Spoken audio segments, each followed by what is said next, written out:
Bapa dalam surga, kami datang ke hadapan-Mu dan kami kembali bersyukur kalau Engkau mengizinkan kami untuk datang menghadap Engkau, menyembah Engkau, Tuhan yang maha besar yang mengasihi dan mencintai kami. Pagi ini Tuhan kami datang dan kami rindu Kau menuntun kami untuk hidup berpadanan dengan apa yang Kau kehendaki bagi kami. Karena itu Tuhan kami mohon Kau tolong kami ketika kami membaca, merenungkan firman Tuhan, hati kami boleh ditundukkan untuk bukan hanya memahami, tapi kami boleh mengerjakan firman Tuhan dalam hidup kami. Serahkan hamba-Mu yang lemah, yang penuh keterbatasan, biarlah Tuhan Kau pakai hanya untuk menyatakan apa yang menjadi isi hati-Mu. Terpujilah Engkau Tuhan, dalam nama Tuhan Yesus kami berdoa. Amin. Selamat pagi Bapak Saudara yang terkasih dalam Tuhan. Apa kabar Bapak Saudara? Luar biasa, bersyukur pada Tuhan, Tuhan masih mengundang dan mengizinkan kita untuk bersama-sama beribadah. Bapak Saudara, tema yang diberikan kepada saya hari ini adalah janganlah menyebut nama Tuhan Allahmu dengan sembarangan, atau dalam bahasa Inggrisnya don't take God's name in vain. Bapak Saudara, mari Bapak Saudara saya undang kita untuk membuka dua bagian Alkitab atau memperhatikan dua bagian Alkitab. Bagian yang pertama terambil dari kitab Keluaran pasal 20 ayatnya yang kedua, Bapak Saudara. Keluaran pasal 20 ayat yang kedua, saya akan membacakan bagi kita dalam dua versi terjemahan baru yang kedua dan versi ESV, teman-teman. Bapak Saudara, perhatikan sama-sama Keluaran 20 ayat 2. Demikian firman Tuhan. Akulah Tuhan Allahmu yang membawa engkau keluar dari tanah Mesir, dari tempat perbudakan. I am the Lord your God who brought you out of the land of Egypt, out of the house of slavery. Satu bagian lagi Bapak Ibu Saudara. Satu bagian lagi dari Keluaran pasal 20 ayat 7. Jangan menyebut nama Tuhan Allahmu untuk disalahgunakan, sebab Tuhan akan memandang bersalah orang yang menyalahgunakan namanya. You shall not take the name of the Lord your God in vain, for the Lord will not hold him guiltless who takes his name in vain. Sedemikian jauh pembacaan firman Tuhan. Bapak Saudara, saya pengen memulai khotbah ini dengan sebuah cerita dan saya pengen mengundang Bapak Ibu Saudara untuk terlibat dalam cerita ini. Bapak Saudara, bayangkan sejenak kalau Bapak Ibu Saudara adalah seorang supir bus, Bapak Ibu Saudara. Oke, bayangkan Bapak Ibu Saudara adalah seorang supir bus, lalu Bapak Ibu Saudara harus menyetir bus dari Malang, Arjosari menuju Surabaya, Bungurasi, Bapak Ibu Saudara. Oke, Bapak Ibu Saudara, ketika bus meninggalkan Arjosari, di bus itu ada 13 penumpang, Bapak Ibu Saudara. Setelah jalan sampai ke Lawang, Bapak Saudara, ada 5 penumpang yang turun, ada 8 yang naik, Bapak Saudara. Lalu jalan lagi sampai ke Pandaan, Bapak Saudara, ada 7 yang turun, gak ada yang naik. Lalu jalan lagi, ada 5 yang naik, gak ada yang turun, Bapak Saudara. Lalu jalanlah akhirnya sampailah bus itu ke Bungurasi. Bapak Saudara, kira-kira bisa tebak pertanyaan saya? Ya, rata-rata akan bertanya berapa jumlah penumpang waktu sampai Bungurasi, begitu kan ya?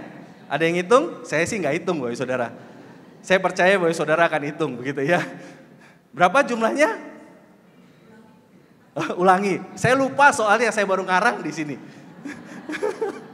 Karena Bapak Saudara yang saya akan tanya bukan berapa jumlah penumpang yang ada di bus, saya juga tidak akan tanya berapa yang turun, berapa yang naik, bukan itu yang saya mau tanya. Yang saya mau tanya adalah supir busnya pakai sepatu warna apa? Kira-kira sepatu warna apa? Hitam. Kenapa hitam? Hah? Kenapa? Nggak kelihatan? Oh, nggak kelihatan, sepatunya kelihatan. Takut kotor. Ada yang biasanya bilang begini, oh seragam. Biasanya supir itu seragamnya ya sepatunya harus hitam begitu. Bapak Saudara, melalui kisah ini ada 2 hal yang kita bisa pelajari. Bapak Saudara, sering kali kita itu terlalu cepat atau terlalu sederhana menarik kesimpulan. Saya baru bercerita, Bapak Saudara dengar ceritanya, Bapak Saudara mulai nebak. kayaknya ini akan nanya angka deh. Saya hitung. Padahal yang saya tanya bukan angka, Bapak Ibu Saudara. Yang kedua, Bapak Ibu Saudara, yang sering kali jadi pelajaran yang terlupakan melalui kisah ini adalah, Bapak Ibu Saudara, kita sering kali mungkin fokus atau perhatian di tempat di mana kita tidak harus memperhatikan, dan akhirnya kita melupakan bagian yang harusnya diperhatikan, Bapak Ibu Saudara. Bapak Ibu Saudara, bagian yang tadi Bapak Ibu Saudara saya kira lupakan adalah 2 atau 3 kalimat saya yang pertama. Saya mau memulai dengan cerita, saya mau melibatkan Bapak Ibu Saudara. Bayangkan kalau Bapak Ibu Saudara adalah supir bus. Harus nyetir bus dari Malang ke Surabaya. Jadi kalau saya tanya supir busnya sepatunya warna apa? Ya lihat sepatu Bapak Ibu Saudara, betul? Tapi terlupakan karena apa? Karena begitu cerita berjalan kita mulai perhatiin. Ini angka nih harus diperhatiin angka nih begitu.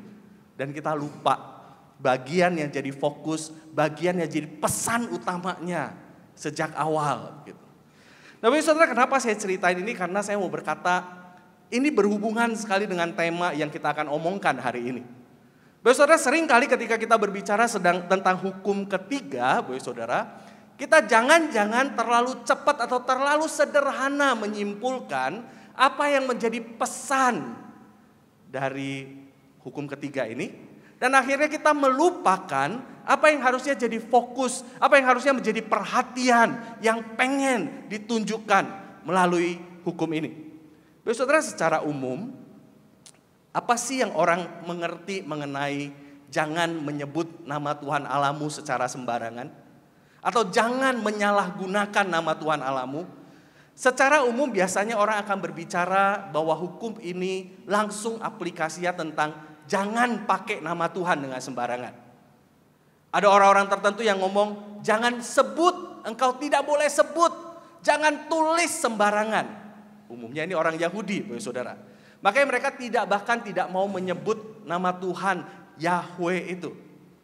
Mereka menggantinya dengan Adonai, mereka menggantinya dengan Elohim, Bapak Saudara. Karena bagi mereka kita tidak pantas untuk menyebutkan nama kudus itu. Dan bagi mereka ini aplikasi dari hukum ketiga. Atau Bapak Saudara, ada yang berkata jangan mencatut nama Tuhan Allahmu dalam percakapan dengan tanpa makna. Latah lalu sebut nama Tuhan, kaget sebut nama Tuhan. Orang barat paling suka begitu ya. Oh my God. Macam-macam begitu. Lalu orang berkata, oh itu aplikasi dari hukum ketiga tuh. Atau orang juga menganggap aplikasi hukum ketiga itu adalah jangan bersumpah dengan nama Tuhan. Atau jangan melakukan sesuatu yang buruk dengan nama Tuhan. Jangan bohong dengan nama Tuhan, jangan memanipulasi orang dengan nama Tuhan. Berkata Tuhan ngomong sama saya seperti ini, ayo bawa apa yang kamu harus bawa kepada Tuhan. Memanipulasi dengan nama Tuhan.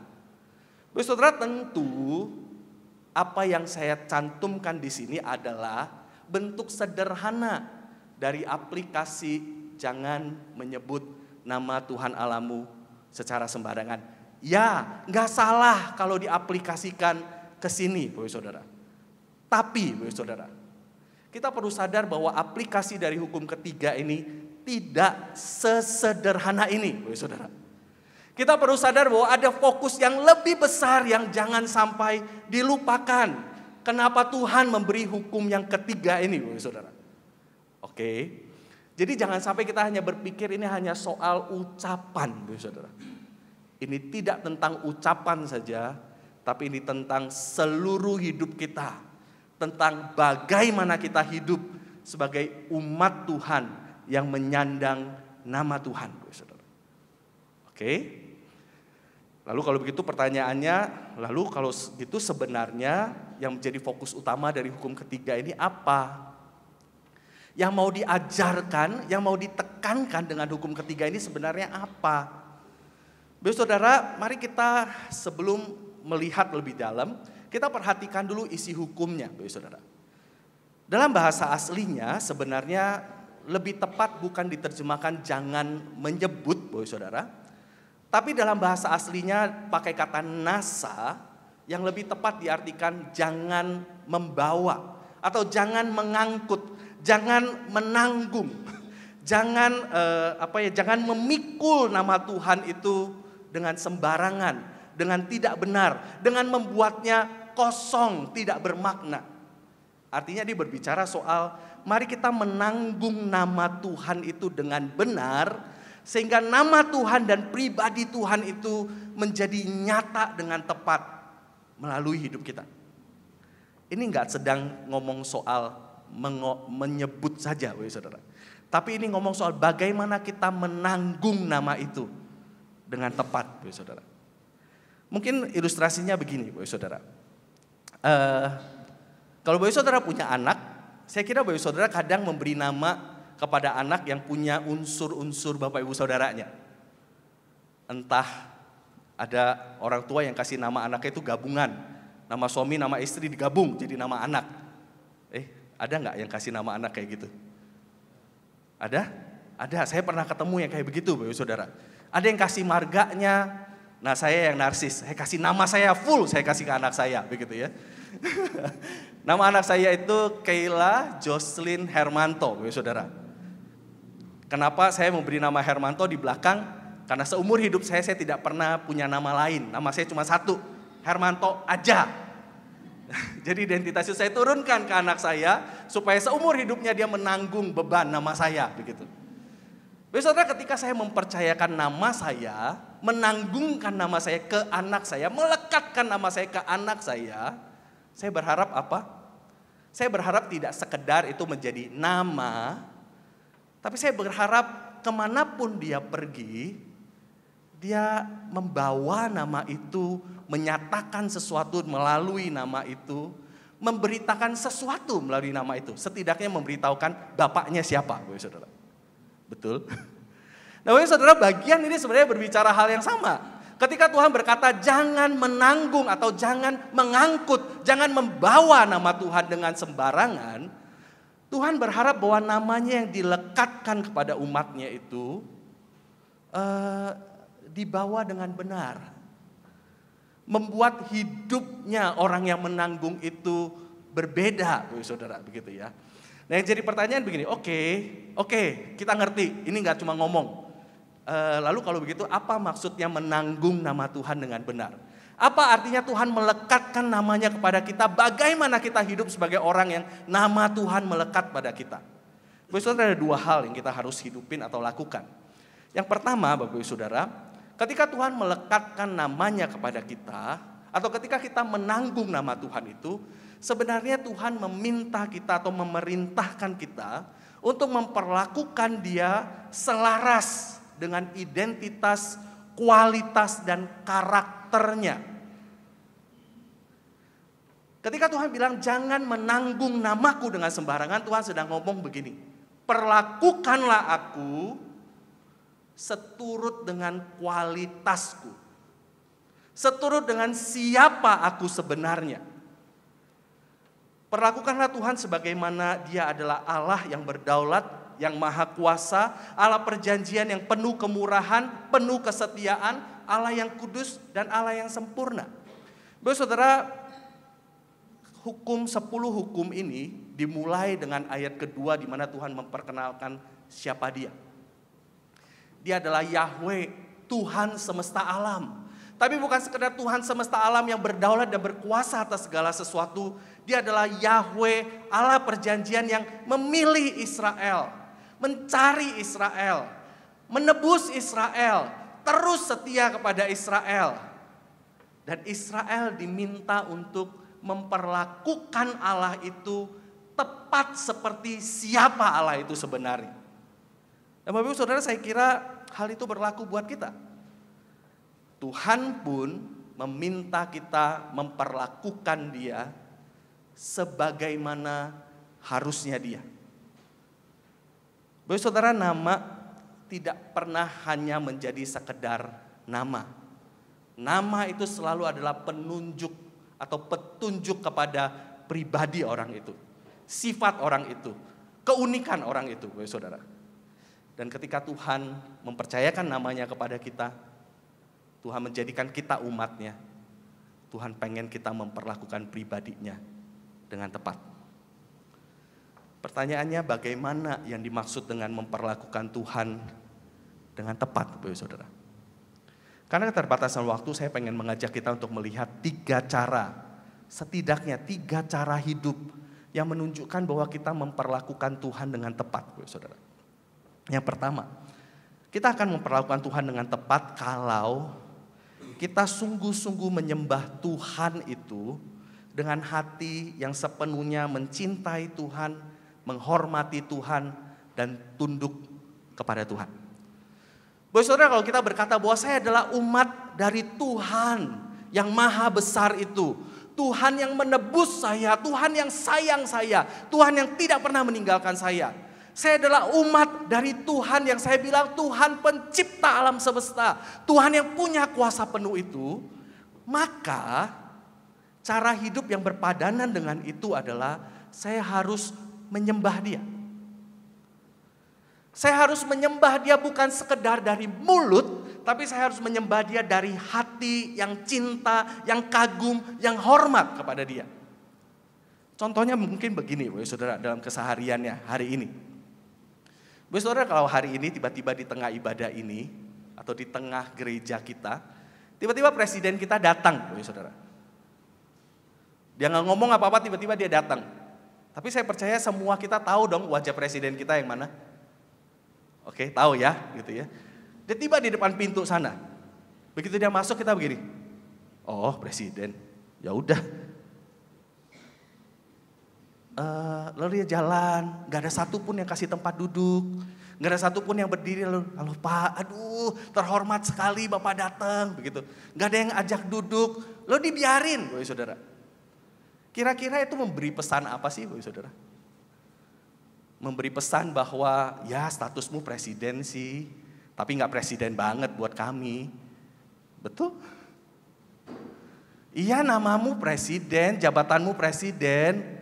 Tapi bagi kami gak ada apa-apanya sih. Bahkan kami tidak pengen kasih kamu tempat duduk. Kami tidak ngerasa perlu menghormati engkau. Saudara, kalau itu terjadi, artinya apa? Kita mengaku dia presiden tapi tidak memperlakukan dia sebagai presiden. Saudara, bukankah seringkali dalam ibadah kita pun kita punya kecenderungan begitu? Kita mengaku saya datang menyembah Tuhan. Tuhan itu Tuhan saya, Tuhan itu pencipta saya, Tuhan itu penebus saya, Tuhan itu yang membuat saya keluar dari dosa, keluar dari jurang maut. Tapi benarkah kita menyembah Dia dari hati yang mencintai Dia? Atau kita menyembah Dia karena kita pengen sesuatu dari Dia? Kita menyembah Dia karena ada yang kita sedang todong dari Dia? Atau bahkan kita menyembah Dia dengan hati yang tidak menyembah Dia. Kita datang dengan dingin, ini cuma kewajiban, ini cuma kebiasaan. Saya tidak rindu, saya tidak cinta juga. Ya dia mau ada di sini, tidak ada di sini, tidak ada masalah. Saya tidak terlalu peduli juga. Saya cuma mau menyelesaikan kewajiban mingguan saya. Saudara, kalau itu yang terjadi, bukankah kita sedang berkata Dia Tuhan, tapi kita tidak memperlakukan Dia sebagai Tuhan? Dan itulah yang disebut dengan menanggung nama Tuhan dengan sembarangan, Saudara. Yang kedua, Saudara, kalau Saudara lihat dalam sejarah Israel, dalam perjanjian baru khususnya di Matius 15 ayat 8, Tuhan Yesus pernah menyebut orang banyak. Tuhan Yesus menyebut orang banyak sebagai orang-orang ini, bangsa-bangsa ini memuliakan aku dengan mulutnya, tapi hatinya jauh dari aku. Mereka sepertinya omon-omon menyembah Tuhan, tapi hatinya gak ada penyembahan kepada Tuhan. Kalau Tuhan lihat kita, apa yang Tuhan temukan, saudara? Itu yang pertama. Yang kedua, bagaimana cara memperlakukan Tuhan sebagaimana seharusnya bagi Dia sebagai Tuhan. Yang kedua adalah bahwa saudara, kita harusnya kalau mengakui Dia Tuhan, menanggung Dia sebagai Tuhan di hidup kita, maka kita harusnya mempersembahkan segenap hidup kita tanpa tersisa sebagai persembahan yang hidup, yang kudus dan berkenan kepada Allah. Kenapa? Karena Allah berhak untuk mendapatkan itu. Kenapa? Karena Allah lah yang empunya kita. Karena Allah lah yang membayar kita. Karena Allah lah yang mencipta kita. Karena Allah lah yang memberi kesempatan kedua kepada kita. Sebagai Allah yang demikian, Dia berhak dan pantas menuntut setiap jengkal dalam hidup kita. Saudara, itulah sebabnya kalau saudara perhatikan di dalam Alkitab berulang kali Tuhan berkata bahwa Dia adalah pemilik yang berhak. Tidak ada satupun bagian dari hidup kita yang untuknya Ia tidak berhak. Saudara. Tapi yang jadi pertanyaan adalah, apakah kita memberikan kepada Tuhan apa yang menjadi haknya sebagai Tuhan atas hidup kita?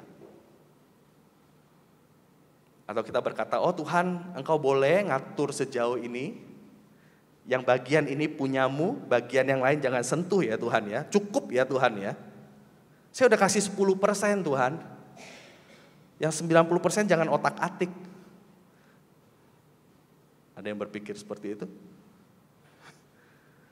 Saya sudah kasih waktu loh Tuhan, Tuhan masih minta saya punya tenaga, Tuhan masih minta saya punya uang, Tuhan masih minta saya punya pekerjaan, Tuhan mau minta berapa banyak sih? Saudara, adakah satu bagian yang untuknya Tuhan tidak boleh minta di hidup kita? Yang kita tidak harus persembahkan kembali kepada Tuhan? Saudara, Tuhan tidak kekurangan apapun. Engkau dan saya tidak mempersembahkan, engkau dan saya tidak melayani pun, ya tidak kekurangan pujian. Ya bisa pakai batu untuk memuji Dia. Ya bisa pakai apapun untuk melakukan apa yang jadi pelayanannya.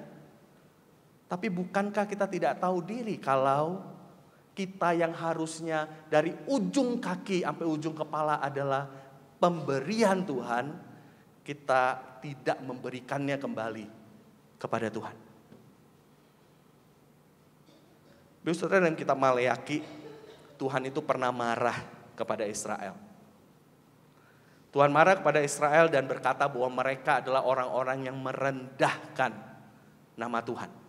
Di Maleaki 1 ayat 6 dan 11 Tuhan bilang begini, namaku itu besar di antara bangsa-bangsa. Ayat 11 2 kali Tuhan tuh bilang, namaku besar di antara bangsa-bangsa.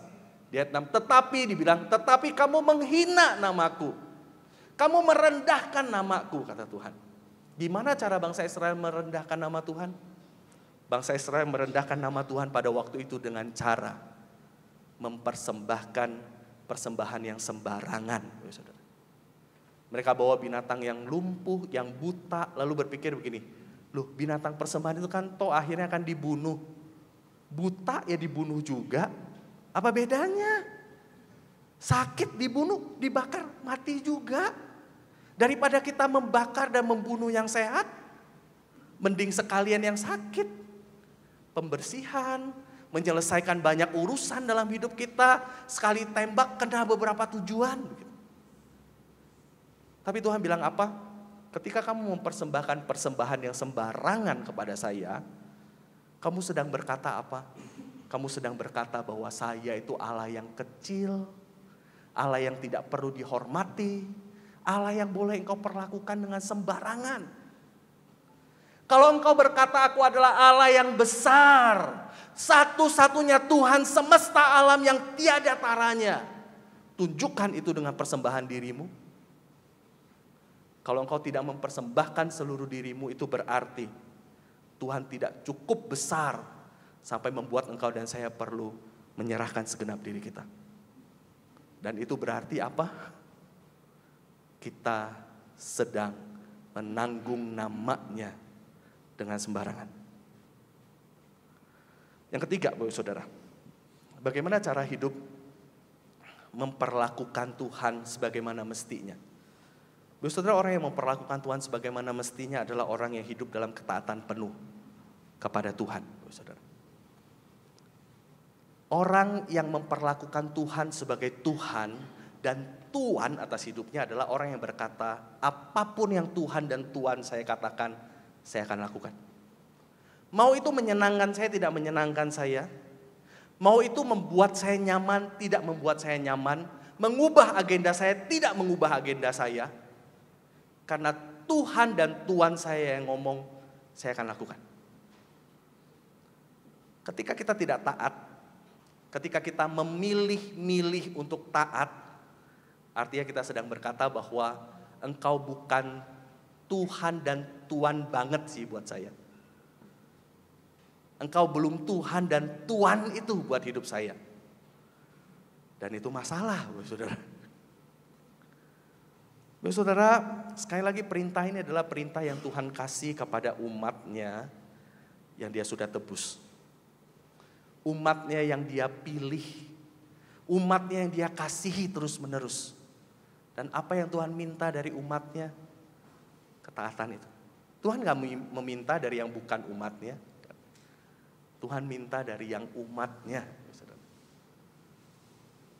Saudara, coba lihat berkali-kali dalam perjanjian baru misalnya. Tuhan Yesus menyebut bukan orang yang berseru kepadaku Tuhan, Tuhan yang akan masuk ke dalam kerajaan surga. Tetapi siapa? Dia yang melakukan kehendakku. Siapakah yang mengasihi aku?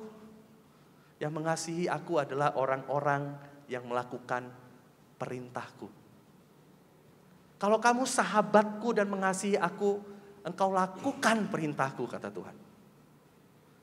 Saudara, hari ini adakah Tuhan menemukan itu di antara kita? Sebuah perjuangan untuk mau taat. Saya tahu nih gak gampang, tapi saya mau taat karena saya sayang Tuhan. Karena dia Tuhan saya. Saya tahu ini gak enak, diri saya harus disalibkan. Gak mudah, saya gak mau sebenarnya. Tapi karena dia Tuhan saya mau taat. Saudara, kalau ketaatanmu adalah ketaatan yang pilih-pilih, engkau sedang merendahkan ketuhanan dan ketuanannya di hidupmu. Dan dengan demikian engkau merendahkan namanya. Itu yang pertama, rekan-rekan. Memikul, menanggung nama Tuhan itu berarti kita diminta untuk memperlakukan dia sebagaimana pantasnya untuk dia. Yang kedua, yang terakhir, dengan cepat. Apa artinya, saya lupa tekan. Yang terakhir, saudara, apa artinya hidup menanggung nama Tuhan?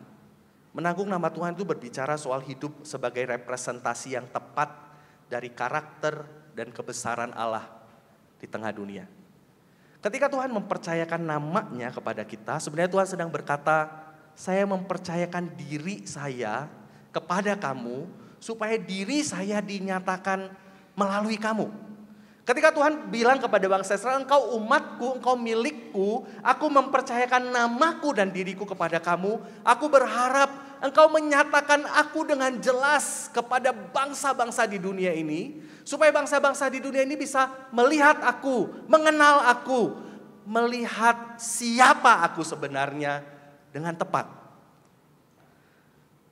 Saudara, harusnya melalui hidup kita yang adalah gambar Allah, melalui hidup kita yang adalah surat Allah yang terbuka, melalui hidup kita yang adalah murid-muridnya, umatnya yang ditebus oleh dia dan bukan hanya ditebus, Kristus atau Allah itu hidup di dalam kita dan mengubah kita menjadi serupa dengan dia.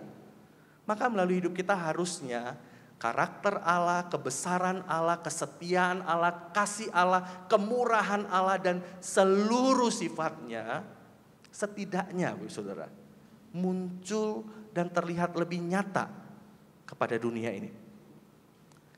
Kalau hidup kita justru membuat Allah itu menjadi lebih samar, atau reputasi Allah itu direndahkan, artinya kita sedang salah, gagal mewakili Allah dan namanya di tengah dunia ini. Saudara, kenal orang ini? Beberapa, ini siapa gitu ya. Ada sebagian yang tahu ini pedangdut, saudara. Namanya Zaskia Gotik. Saudara, apa yang menarik sekaligus mengesalkan sebenarnya dari gambar ini adalah, saudara, gambar ini diambil ketika Zaskia Gotik dijadikan duta Pancasila, saudara. duta Pancasila. Kenapa dia dijadikan duta Pancasila? Karena dia menghina Pancasila sebenarnya. Jadi dia menghina Pancasila dalam salah satu panggung dangdutnya, lalu dipermasalahkan karena viral, lalu solusinya pemerintah adalah jadikan duta Pancasila. Jadi kemana-mana dia harus ngomong soal Pancasila. Menggelikan bukan Bapak Saudara? Orang yang baru menghina Pancasila diangkat menjadi duta Pancasila. Gimana cara jadi dutanya begitu ya? Atau orang ini Bapak Saudara. Namanya Fajar Bapak Saudara. Fajar ini kalau nggak salah Kapolres di Nusa Tenggara Timur sana. Baru kebongkar kasusnya. Dia adalah Kapolres yang melecehkan 3 anak, yang ketahuan 3 anak di bawah umur secara seksual, lalu pelecehannya dia upload sendiri ke YouTube, Bapak Saudara. Dia menyandang status sebagai pengayom masyarakat, pelindung masyarakat. Dia harusnya adalah duta keamanan masyarakat. Dia menyandang tanggung jawab itu Bapak Saudara sebenarnya. Tapi yang terjadi adalah apa? Dia menghabisi anak dan masyarakat yang harusnya dia lindungi dan dia ayomi Bapak Saudara. Ini yang lagi viral. Tahu Bapak Saudara? Kepala babi yang gak punya kuping. Padahal kupingnya paling enak tuh begitu ya. Katanya begitu ya. Biasanya diteror ke Tempo ya, dikirim kepala babi tanpa kuping. Saudara, terornya mengerikan gitu ya Saudara ya. Tapi yang lebih mengerikan adalah kalimat dari kepala kantor komunikasi presiden Saudara. Orang yang diminta untuk jadi juru bicaranya presiden, yang harusnya mewakili suara hati presiden, mewakili suara hati pemerintah, mewakili kebijakan pemerintah. Lalu dia ngomong apa ketika dapat ini? Gimana Pak menanggapin soal kepala babi yang dikirim ke wartawan Tempo? Cicak namanya wartawan Tempo itu. Kalimat pertamanya sungguh menggelisahkan Bapak Saudara. Dia ngomong apa? Oh, dimasak aja. Itu bercandaan kan, dia ngomong gitu. Bapak Saudara, ini bukan soal mendiskreditkan siapa. Tapi saya mau berkata dia ada di sana sebagai duta negara yang hadir, Bapak Saudara. Yang diharapkan adalah ada perlindungan, ada simpati, ada pembelaan, Bapak Saudara. Tapi yang muncul adalah gambar pemerintah yang akhirnya sepertinya tidak mau tahu, semua dianggap bercandaan. Ya udahlah dimasak aja, ini bukan masalah besar. Bapak Saudara, menjengkelkan bukan? Kalau kita ketemu duta-duta yang harusnya mewakili, merepresentasi gambaran tertentu, tapi justru menghidupi gambaran yang lainnya. Bapak Saudara, jangan cepat-cepat senang, karena belum tentu kita lebih baik dari 3 contoh ini. Engkau dan saya oleh anugerah Tuhan percayakan menjadi dutanya di tengah dunia ini. Tapi yang menjadi pertanyaan adalah, apakah kita merepresentasi Allah dengan baik di tengah dunia ini? Apakah melalui cara kita berbicara, cara kita bergaul, cara kita hidup, orang melihat Tuhan yang kudus, Tuhan yang murah hati, Tuhan yang pengampun, Tuhan yang penuh kasih? Apakah melalui cara kita hidup, anak-anak kita melihat gambaran Allah yang jelas? Atau mereka bahkan berkata, kalau papa atau mama seperti ini, saya tidak berminat kenal Allahnya papa mama.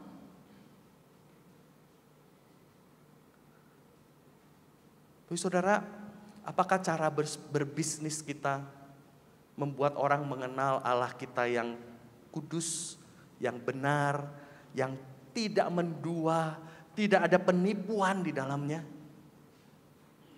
Apakah cara kita menjalani relasi suami, istri, pacaran, apa yang kita tonton menggambarkan ada Allah yang maha tahu, Allah yang maha kudus, Allah yang tidak bisa mentoleransi dosa? Saudara, jangan-jangan melalui kita lah orang justru berkata, oh ya kalau umatnya aja kayak begitu, Allahnya mau sejauh apa sih? Saudara, mengerikan bukan kalau pemerintahan diisi oleh banyak orang Kristen, tapi orang Kristen justru tidak jadi teladan yang baik. Mengerikan bukan kalau di mana-mana katanya banyak orang Kristen, tapi orang tidak bisa melihat Tuhan yang kudus, yang berkuasa, yang penuh kasih, yang benar itu dengan lebih jelas. Saudara, jangan menyebut nama Tuhan Allahmu dengan sembarangan. Jangan menanggung nama Tuhan Allahmu dengan sembarangan. Itu berbicara soal mari belajar jadi dutanya Kristus yang tepat di tengah dunia ini. Maukah engkau? Saya percaya kalau ditanya mau, semua mau. Saudara. Tapi mungkin pertanyaan lebih dalam adalah, mampukah kita? Saudara, tentu dengan kekuatan engkau dan saya kita gak mampu. Karena itu kita butuh anugerah Tuhan. Kita butuh terus-menerus diselaraskan hatinya dengan Tuhan. Kita perlu terus-menerus diubah oleh Tuhan. Sehingga Tuhan menjadi lebih nyata melalui kita. Kiranya Tuhan menolong kita, saudara. Menolong kita untuk memperlakukan Dia dengan tepat. Dan menolong kita untuk mewakili Dia dengan tepat di tengah dunia ini. Mari kita tunduk kepala, kita berdoa. Tuhan, ampuni kami. Pagi ini dengan malu, dengan tertunduk kami datang ke hadapan-Mu. Karena kami menyadari betapa jauhnya kami dari apa yang Engkau bayangkan dan harapkan ya Tuhan. Tuhan, seringkali kami tidak memperlakukan Engkau sebagai Tuhan atas hidup kami. Kami tidak sungguh-sungguh menyembah Engkau. Kami tidak sungguh-sungguh mempersembahkan diri kami mengabdi kepada Engkau. Dan bahkan kami tidak sungguh-sungguh taat kepada Engkau. Tuhan, sampai hari ini pun ada banyak perintah-Mu yang sengaja kami abaikan. Sengaja kami biarkan, sengaja kami lawan ya Tuhan. Tuhan, ampuni kami. Kami datang ke hadapan-Mu, kami mohon, tundukkan kami lagi ya Tuhan. Tuhan, kami seringkali merasa tidak mampu melakukan apa yang Kau minta. Tuhan, kuatkan kami. Allah Roh Kudus, mampukan kami. Tuhan, kami datang ke hadapan-Mu, ampuni kami. Jika dalam hidup kami sehari-hari kami telah menjadi banyak batu sandungan. Ampuni kami merusak reputasi-Mu. Ampuni kami merusak nama-Mu. Dengan perkataan kami yang tidak bisa dipegang, hidup kami yang tidak konsisten. Dengan cara bergaul, cara berpikir, cara berbisnis kami. Cara kami bekerja, kami sudah menjelekkan nama-Mu. Tuhan, ampuni kami. Kami datang dan kami mohon, Tuhan, tolong kami lagi untuk hidup dengan tepat sebagai umat-Mu. Terima kasih karena Engkau masih beranugerah dan mau mempercayakan nama-Mu untuk kami pikul dan tanggung. Biarlah kami senantiasa ingat bagaimana kami harus menanggungnya. Terima kasih Tuhan. Dalam nama Tuhan Yesus kami berdoa dan kami mengucap syukur.